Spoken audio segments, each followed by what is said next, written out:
What up, what up, what up, what up, what up? Still a family, still a nation. What is happening, man? Welcome to the latest and perhaps the last pregame show of the 2021 season. But let me introduce it properly, right? Welcome to the latest episode of the Terrible Towel pregame show. I am your host, SimFBallCritic, live from the still basement, aka the virtual Heinz Field. What is happening, everyone? And like I said, bittersweet, because this is more than likely the last pregame show of the 2021 season. It is what it is, guys. I know. But what's happening, everybody? Let's get in this and get out, man. Again, I don't want the pregame show to be too long. Lovely wife is already making dinner plans, and my son is here, of course, and his cousin, my nephew is here. So we're gonna try to get this thing in and out, okay? But let's say hello to the early commenters, man. How's everyone doing? Ghost Marley, the first one, he says Watt for Defensive Player of the Year. We'll talk a little bit about Watt. Watt will be the last topic of the night. Devil, Ali Howard, my good brother Wyatt Diggy, extended family member, as well as Wave Dave 10, another extended family member. Patrick Covington Sr. Hello, sir. How you doing, Mr. Covington? Appreciate you coming by. I thoroughly enjoy when yourself and definitely your son, watches faithfully. But it's always a pleasure when you come around, because again, for me to be able to speak to two generations, if you will, I'm gonna just assume that you're older than me. So I'm gonna, always respect my elders. I mean that respectfully. So I'm gonna call you Mr. Covington. So thank you, sir, for coming by. I really appreciate that.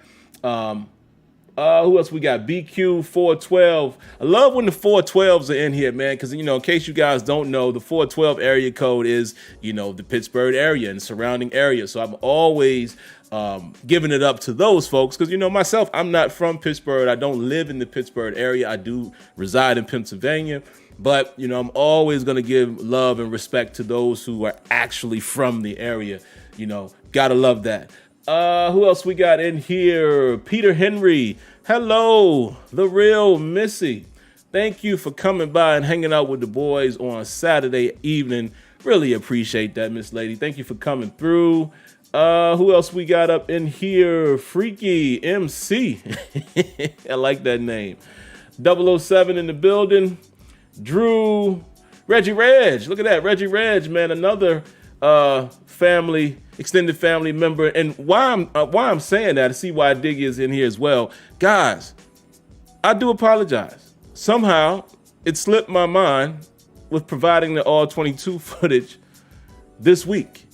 My bad. So I'm going to ask you guys now, and I'll ask again at the end of the show, since I now will have both the Chiefs all 22, and I don't know if y'all want to see that, but I also will have the all 22 from last week. So I will ask you guys, the extended family members who see that content, which one of those games would you like to see? I will get that out to you guys. Maybe I'll work on it tonight. Can't promise it, but I will definitely turn that around in the next day or two. So, it might be advantageous and get it done tonight, but I definitely want to provide that content. So let me know, guys. I'm going to ask again at the end of the show in case I missed the comments. A few more. Charlie Brown, father-in-law Leonard in the building, Victory Asher, Danielle Federhoff, and Cesar Diaz. All right, let's get to it, guys. So first and foremost, man, what we're going to talk about, somebody said Browns easy. Okay. But again, just want to say this, all 22 footage is not shown publicly for monetization reasons. I used to do that. Some of you guys who rocked with me has been with me for a few years. Y'all remember when I used to do that. But the NFL used to always, at some time, every few weeks, they would catch it and I can't monetize it, or they tried to monetize it. And I'm sorry, as a YouTuber, you're not monetizing my content. I'm sorry. So what I have done, I have those who have become members of the channel. They pay a small monthly fee for a subscription or what have you, and I provide the all 22 footage for them, unmonetized. So therefore, they're able to see it. It's some custom content for them paying for their services, And that's how I show it. Also, being that the season is about to wrap up, I'm going to definitely be looking for more stuff to give to you guys that are extended family members. So I'm going to put some posts up. I want you guys to let me know what type of stuff y'all want to see, whether it's football, whether it's gaming, whatever. It's more custom content I want to give to you guys. But I just wanted to say that because I know some of you guys watching this, you hear me say all 22 and you would be expecting to see it, but it's only for those who are members of the channel. So I just wanted to say that. But anyway, let me get back on task, man. Always, go astray somehow. Let me see what we want to talk about first. First and foremost, man, let's talk about the injury report in its full splendor. Let's talk about the COVID list and all of that. And it's a lot to get into here, man. Very interesting thing. We find out today that Deontay Johnson, Kendrick Green, and Joe Hayden come off of the COVID list. Deontay Johnson is a very interesting one because if you guys remember, one day he was on the list. The very next day, he comes off the list. That is quite interesting because I'm assuming that the protocols are the same for everyone. If I'm not mistaken, there's an expected amount of time if you've come in close contact with someone and you have to test negatively. There's an expected amount of time if you are vaccinated and you still have to take your test and test negatively. And then I think there's another amount of time if you do in fact have COVID, you're not vaccinated, and then you still have to test negatively or what have you. I don't know the differences between each one of those stages, but clearly, this is just my guess. I'm assuming that Deontay Johnson may not have had COVID. I'm assuming maybe he was one of those people that was in close proximity or what have you, because again, for him to come back a day later, that is crazy, right? Happy for it in terms of the Steelers. And just, again, whether we make the playoffs or not, it's just good to see the team as a whole one last time this season, right? Excuse me. So, like I said, he's off the list. Kendrick Green is off the list. Joe Hayden is off the list. But again, you think about those guys who were on the list for 2 weeks, like a Devin Bush. So clearly there was some differences there. So I'm assuming a guy like Devin Bush, a couple others like Marlette, a couple of those guys, but definitely Devin Bush must have actually had COVID. He may have been showing some real symptoms and he was not tested negatively, which is the reason why he missed 2 games. So that's why I was saying, man, last week, I was concerned about his health more than anything else. Hopefully he's okay, things of that nature. But let me explain to you guys somebody else that's on the COVID list. Didn't know this one. I didn't know this until today, but apparently they spoke about this earlier in the week and I missed it. 1 second. Keith Butler. Yeah. Keith Butler. Defensive coordinator Keith Butler is on the COVID list. So as of right now, unless some of you guys may have heard differently, sounds like he won't be making the trip to Baltimore. So I guess we'll get to see, Tomlin call the defense, or will it be Terrell Austin? I don't know. But I just thought that was an interesting one as well. And again, guys, let's be sensitive. Please, nobody with the jokes. Nobody say good, none of that stuff because you don't like Keith Butler. It's not about that, guys. This COVID thing is a real thing. I'm not going to wish ill on anybody. Obviously, you guys know why COVID is a sensitive topic for me. Okay? So let's not do that, but it does make me wonder, who will be coaching the defense. And, I have another person here that I wanted to mention that we found out about today. James Washington. James Washington tested positive today. I don't know if there's been anyone else since then, but the last thing I heard was today, James Washington tested positive. So too bad for James Washington, man. I really feel bad for James Washington and as a whole, because I just feel like the Steelers just, they just didn't utilize him the way, I don't know, man. His time with the Steelers just hasn't been what it should have been. And we'll never know why. We'll never know why he didn't get as many snaps this season. I don't know. I really don't know. It's hard for me to speculate. But I feel bad for him, man, because clearly he's not going to be playing in the last game of the season for him. Most likely. I know there's still a small glimmer of hope for the playoffs, but let's just speaking in more realistic terms. If they make it, they make it. But it's got to suck for James Washington, man. What a way to go out, because if I put money on it, I would say James Washington is not back with the Pittsburgh Steelers come next year. Now, as far as the injury report, man, let's talk about the Steelers first. Game status. We already know Buddy Johnson is out. So Buddy Johnson must really have a significant foot injury. This is probably, the third or fourth week that he's out. Dan Moore did not practice as well. I don't know what his decision is currently as far as game status, because the last thing I saw, I don't think they said that he was out. I think the last thing that they had on him is he didn't practice. Didn't really see unless it was a typo. I don't think I saw a game status on Dan Moore, but we'll keep an eye on that. And then obviously they had Isaiah Buggs listed as doubtful, but some of you may or may not know Isaiah Buggs has been released. He has been released. So, yeah. Interesting story with Isaiah Buggs, man. He just couldn't take over this season. Whether it was due to injury or what, he just couldn't, submit his importance, or lack thereof to the roster, especially when guys like Alu go down. It was up to Buggs and Carlos Davis to really, submit things, or, at least make a name for themselves and try to hold it down. Like I said, both of them has had injuries, and injuries are unfortunate, but it's just a sad case to see now that, you get released in the last week of the season.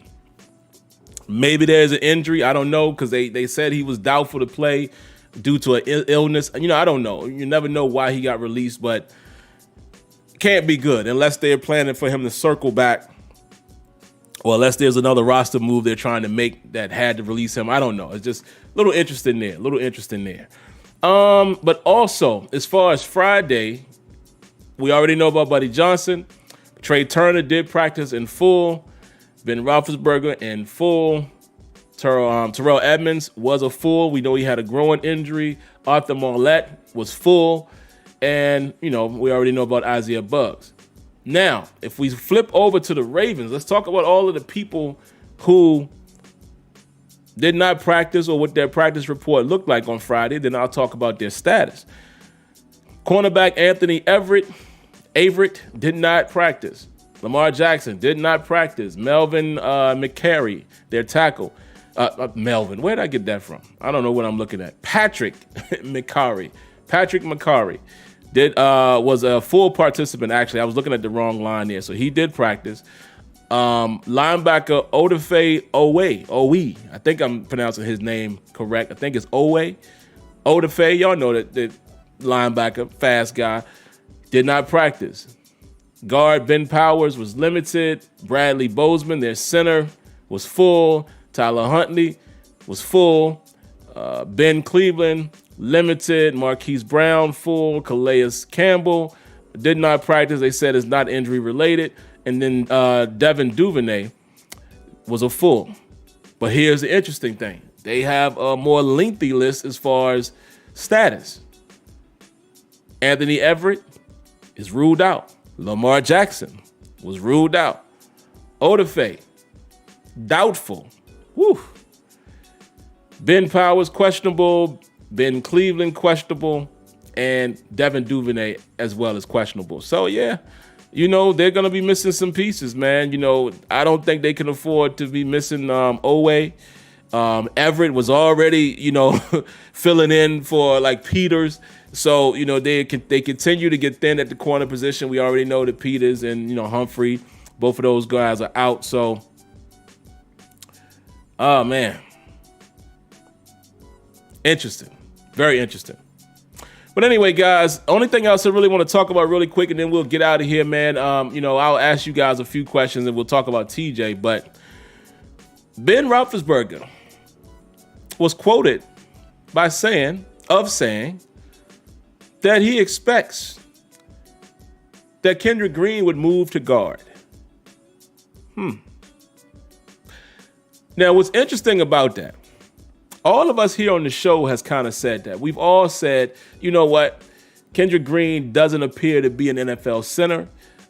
There's certain things he might be able to do in the offseason, but there's just certain things he can't do. So it's not really going to matter, right? But what's interesting is when your quarterback comes out and says that, there's got to be some merit to that. There's no reason for Ben Roethlisberger to say that. You understand what I'm saying? For him to come out and say that, I think there's definitely, some truth to that. And it's this simple, guys. I know people will want to, because they're playing right now. And I was watching that game. And it's interesting that I think Kansas City was down at halftime. And I'll go back and watch the rest of it here in a moment. But, I know the comparison is always going to be Creed Humphrey, right? Everyone is going to say, oh, the Steelers should have took Creed Humphrey in the second round instead of Pat Freiermuth, or not even, necessarily comparing him to Freiermuth, but people are basically just saying the Steelers should have drafted Creed Humphrey. If we didn't get a guy in the first round and you took a running back in the first round, you should have came right back and got the center or offensive lineman, period. But, the argument now is the center because Creed Humphrey is playing well. Steelers should have did that instead of going with Freiermuth in the second round. But let me just tell you guys something. Guys, it's a simple situation of the Steelers gambled and they missed, right? And it was a small gamble. Let me explain to you why. They went with the higher talented player. Steelers do that a lot. Steelers a lot of times draft best player available. They don't always get into a position where they draft for need, right? So they swung for the fences. They grabbed Najee, they grabbed Freiermuth, and they grab a guy that they thought might be able to play center. Clearly, they said maybe. They think he can play. Because if you listen to some of the interviews, after the draft, they knew. They kept referencing, even though they were saying, we're fully confident in his ability. They kept saying, he hasn't played center for long, but we think he can do it. They took a shot, and they missed. It happens. The Steelers are not the only team that this happens to, but somehow some of us in Steeler Nation, we get these blinders on and we're thinking, it's just the Steelers that make these mistakes. It is what it is, guys. Look at the trade-off. Guys like Najee and Freiermuth, I think are going to be Steelers for a relatively long time. You come back this go round and you go back and try it again with the offensive line in terms of your center. Whether that means a veteran in free agency, I don't know who's available. I'm just spitballing here. Or if you draft a guy like a Linderbaum or one of these guys like that, right? It is what it is. It happens. So I'm not going to blame the organization for how they drafted. No one could have predicted that. Yes, some of you guys liked Creed Humphrey, but come on, man. Nobody could have predicted how this season would have gone. And listen, if Kendrick Green does move to guard, because Ben Roethlisberger even said, he thinks he will dominate because of his fire. I think we all can agree he has the mentality to be an offensive lineman. It's just center just wasn't working for him. So maybe him not being, on the ball per se might be better. You get him on the move more. When we do our pulls and we run, if we go back to running power and things like that, maybe he could be a little better at guard. How much better? I don't know. But you better believe the Steelers are going to try something. They're not cutting him. They're going to give him another season to try to be one or the other. Either they're going to give him another run at center or they'll move him to guard, which would be cool. Put him at left guard, put Dotson at right guard, his natural position. Go get a guy at center, or if it's a veteran you can grab, and there you have it. And I thought it also was interesting that Ben said that he thinks that Dan Moore is the tackle of the future. So, read into it if you want. I'm just saying, they swung and they missed. But they got two great players ahead of him. So it is what it is. You're not going to hit on every single thing. And the decisions that you decide are not always going to be the best in everyone's eyes. It is what it is. Now, the last thing. Let's just talk about Sunday. And I'll go ahead and throw it out there. Do you guys think TJ Watt sets the single season record in this game? Does he break the record? It's a chance. I didn't realize this. I saw, I think Alex Kazur posted it, that TJ got 3.5 sacks in their first meeting. I didn't realize that. I totally forgot that. So yeah, there's a chance. Tyler Huntley is a mobile guy as well. He's run Baltimore's offense relatively well, but he isn't Lamar Jackson, right? I don't know if he's as shifty as Lamar in terms of in the pocket. You know, Lamar was like a magician in the pocket, getting away and escaping. So maybe there is more opportunity for TJ, to get the record. He needs 1.5 sacks to break the record. So I think it's possible. We'll see. I'll be rooting for him to do it. Who knows if they scheme it up to prevent him from doing it? Who knows if there's going to be a situation where it's like saw some people saying, the Brett Favre and Strahan situation where, he doesn't have a relationship with Huntley like that. But, I hope he gets it. It will be cool to see. And I think even without the record, man, TJ Watt has to be the defensive player of the year. Come on, man. Let's stop playing. Let's stop playing NFL. This guy has been the most dominant defensive player, and it haven't even played all 17 games now. So there you have it. That's my take. I can't say whether he will or won't get it. I don't know. If they got a couple of offensive linemen down, then maybe. Depends on who his matchup is. I definitely want to see him go up against Villanueva. Little Al, as I started calling him in his latter tenure with the Steelers. But yeah, that's about all I got to say about that, man. But the question is, do you guys think he will get it? It would be great for him to get it. And yeah, there you have it. So last but not least, man, and then I'll come to you guys with a few questions. What are the Steelers' chances of getting to the playoffs? So we all know the scenario. The Steelers first have to win this game, and then they have to hope the Jags, simultaneously, because I think their game is at 1 o'clock. The Jags have to beat the Colts, and then have to wait until later that night, and the Raiders and the Chargers have to not tie, and the Steelers would be the 7th seed. What are the chances of that happening? Man, listen, I told you guys weeks ago that our season was over, and I was just sitting here rooting for the team, watching the players grow, watching the team get better in terms of, the young guys and having a little bit of momentum going into the next season. I didn't want us to have a losing season, just so, you can, it's better to build from a middle of the road than, being below the middle of the road. And, you just have more of a sour taste in your mouth, I feel. I think when you're 500, you can look back at the season and look at a few games and say, man, we were this close from winning that. We could have, we could easily have a record of this, or that, when you're right at 500. Maybe it's not as easy to think that when you're below 500. So it's always better, me personally, I know some of you guys don't care about, Tomlin setting that record or Tomlin never having a losing season. But to me, it does mean something as a fan. Because again, each year, it keeps us to the end, right? For 15 seasons now, some of y'all may have, but I can speak for myself. I haven't turned away from them. Even as I say the season is over, it's still enough intrigue to watch, because they still could possibly mess around and get in the playoffs somehow. That's been an enjoyable experience to me as a fan, rather than just being, trash, complete trash.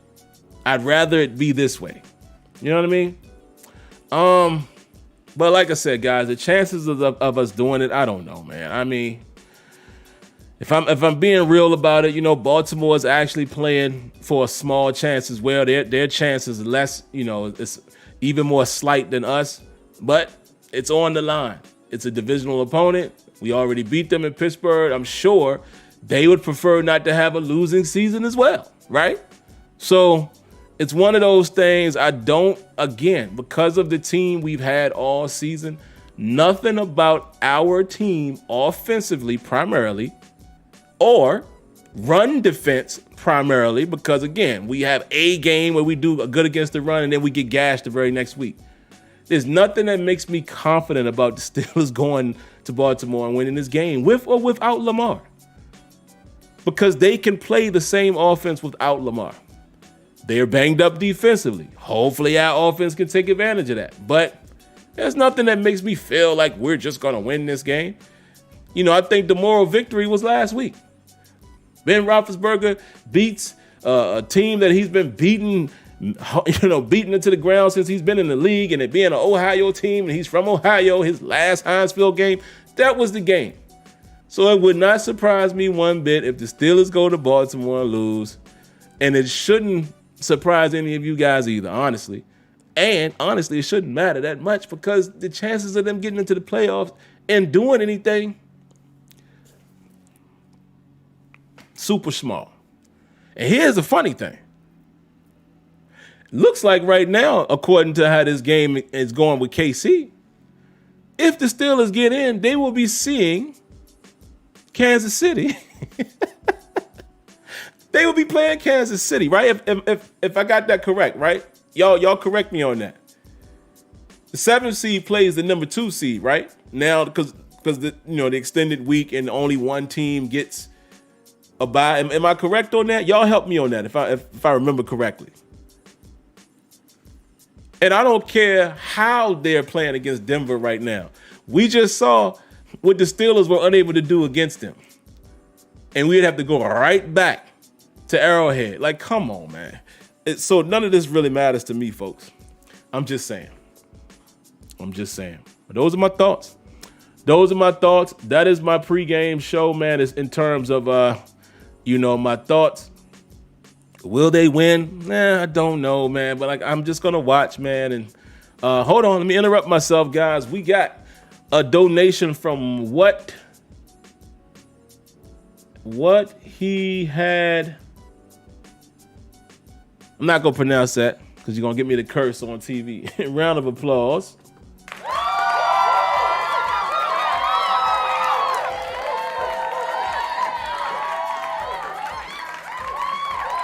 Thank you for the donation. He says, "What up? It's the kid. Haha.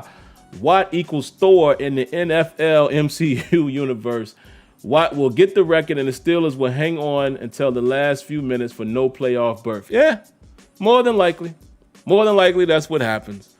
But yeah, it'll be cool, for TJ Watt to set the record. I mean, again, how dope would that be as a part of this fan base, man, to say that one of your players that you follow now owns the record, especially since, have y'all paid attention? The Steelers have been leading the league in sacks for the last several years.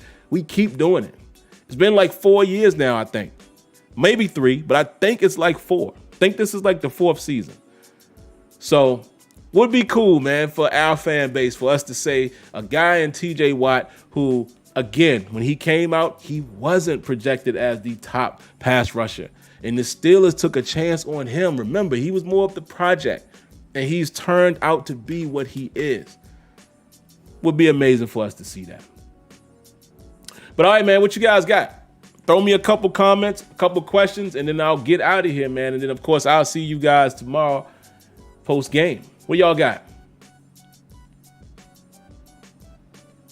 Lumberzach94 says, Burt Lawton, head of the PR for the Steelers, just said the defense will be run by Tomlin and Terrell Austin. Interesting because it could be Butler's replacement.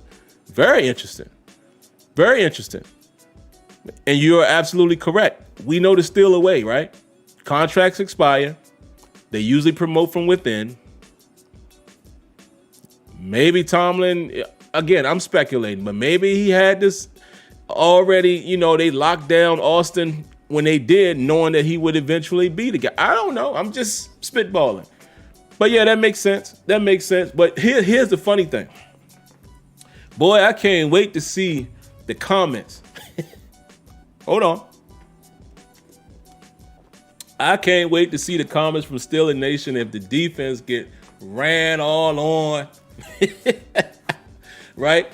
Let's say they just blow the game. Oh, I can't wait to see the comments. Boy, y'all gonna tear Tomlin a new one. And the reason why I say it's funny because all of this speculation that we've heard this season, Aditi Kinkenwala comes out and says that per sources, Butler has never called the defense.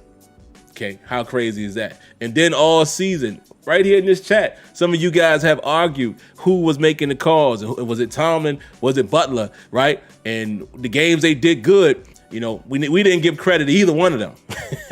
The games they did bad, some of us said Butler, some of us said Tomlin. So again, if we taking Butler out of the equation, and let's say they have a bad defensive performance tomorrow, it's going to be very interesting how people judge that. And the reason why I say that, because again, the defense hasn't been that great in terms of rush defense.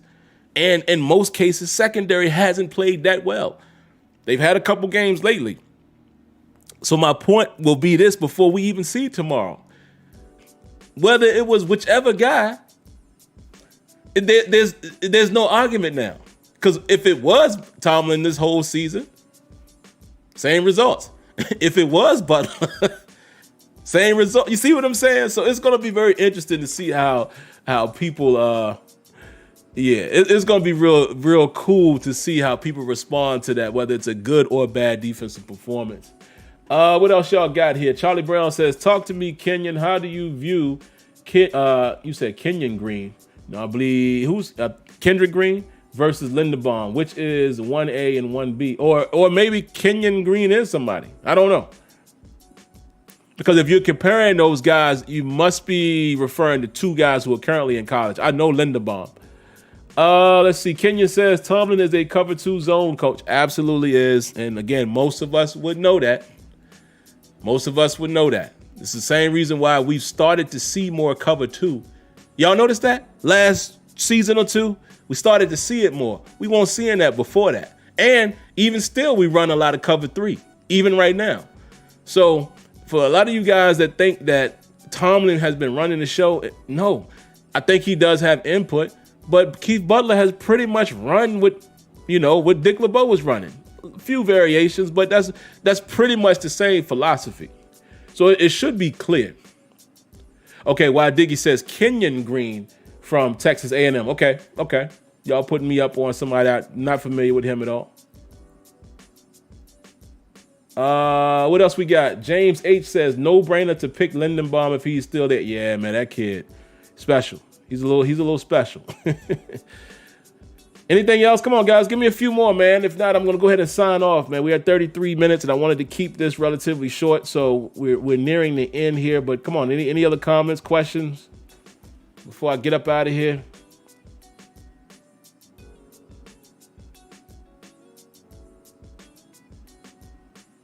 Why Diggy says 7 does play the 2, but it's not necessarily going to be KC. If they lose and Cincinnati, Buffalo, or New England wins, they wouldn't be the 2nd seed. Okay, got you.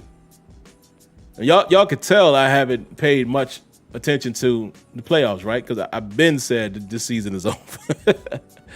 Let me go back up here. Marlon Nicholson, what's up, Marlon? Marlon says, all I know is it's a divisional game on Sunday, and in divisional games, all that record stuff goes out the window. This is what I'm saying, Marlon. And here's the thing. Our records are virtually the same. You know what I mean? They're pretty much the same. The Ravens are 8-8.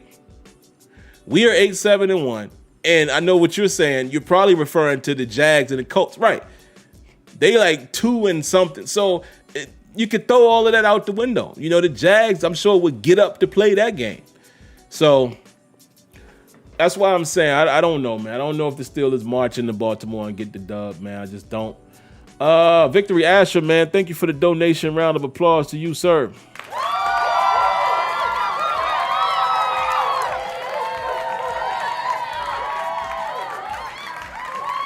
Any chance Dwayne Haskins remains with the Steelers next year? I think there's a good chance of that. Very good chance of that. Because I think what Dwayne Haskins has to realize, what was his market? What was his market before the Steelers took him? What has he done? What has he done for any other NFL team right now to feel any differently? He hasn't had to play a snap. He's been a third-string quarterback the entire season.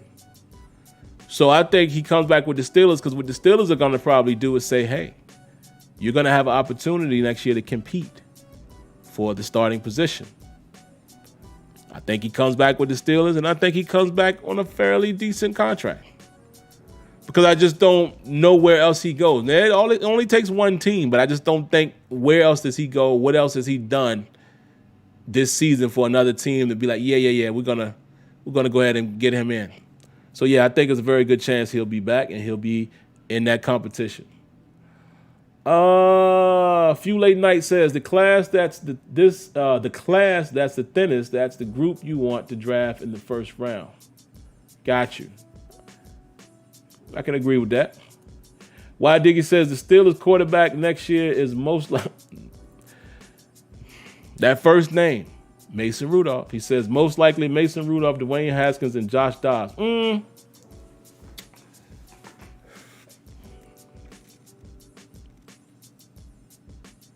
All but Josh Dobbs. All but Josh Dobbs. I feel like in my gut, the Steelers are going to bring in one of the free agents. Well, let me not say that. Let me say this. I feel like they're either going to get one of the free agents that's out there, even though it ain't no ginormous names. I think they're going to grab one of those guys, or they're going to draft a guy. And I think that's what they're going to do. They might not draft someone, but I think maybe they will. So it's either going to be a current free agent or a draft pick. I don't think Joshua Dobbs hangs on. I don't. I think we've seen Dobbs way too long to, I think that's over.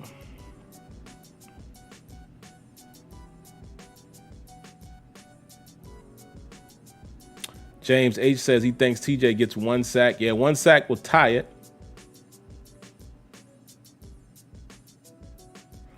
Okay, James, I got to ask you this question. I want a real answer.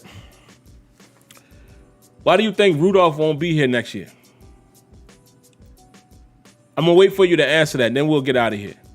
But you said you doubt Rudolph is even here next year. Why do you doubt that? Let me just enlighten you on something.